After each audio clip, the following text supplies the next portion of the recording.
বন্ধুরা দেখুন কি তুলে নিয়ে এসে, এগুলো হচ্ছে মালবেরি, যেটাকে তুত ফল বলে।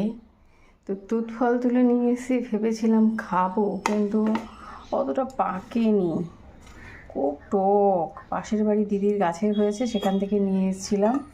তো এনিওয়ে এটা থাক, এক কাপ চাই খাবো।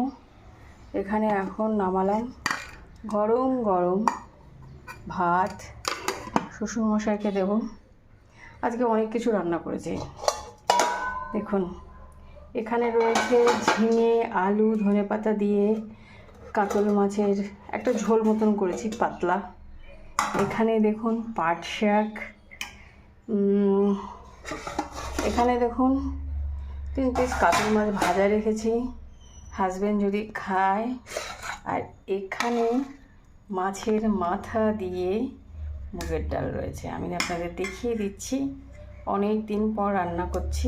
দেখুন, মাছের মাথা দিয়ে মুগ ডাল, কাতল মাছ, একদম ঘি গরম মশলা দিয়ে একটু পাতলা পাতলাই করেছি।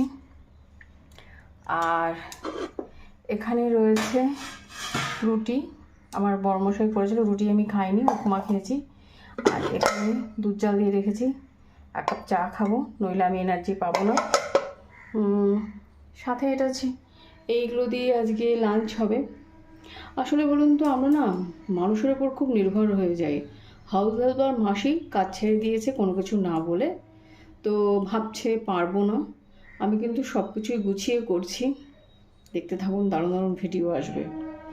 আর একলা চলো নীতিটা নেওয়াটা আমাদের উচিত, তাহলে কারোর উপর নির্ভর হওয়ার দরকার নেই, নিজেদের কাজ নিজে। দেখুন, ফরেনে কিন্তু যারা জবও করে তারা কিন্তু এসে কাজও করে। সো আমি এতগুলো জিনিস রান্না করেছি, শ্বশুরমশাই খেতে দেবো। তারপর আর একটা জিনিস রয়েছে, সেটাও আপনাদের দেখাচ্ছি। তো পাকা পাকা তুলতুলে আম রয়েছে, একটা ছুলে শ্বশুরমশাইকে দিয়ে দেবো, হয়ে যাবে। তো দেখুন, আম কিন্তু অনেক আগের থেকেই খাওয়া শুরু করে দিয়েছি। তো পাকা আম রয়েছে, এটাই থাকবে খাওয়া দাওয়া।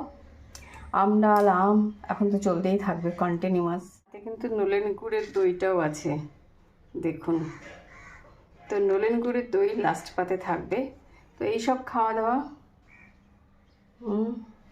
দারুণ সব রান্না হয়েছে।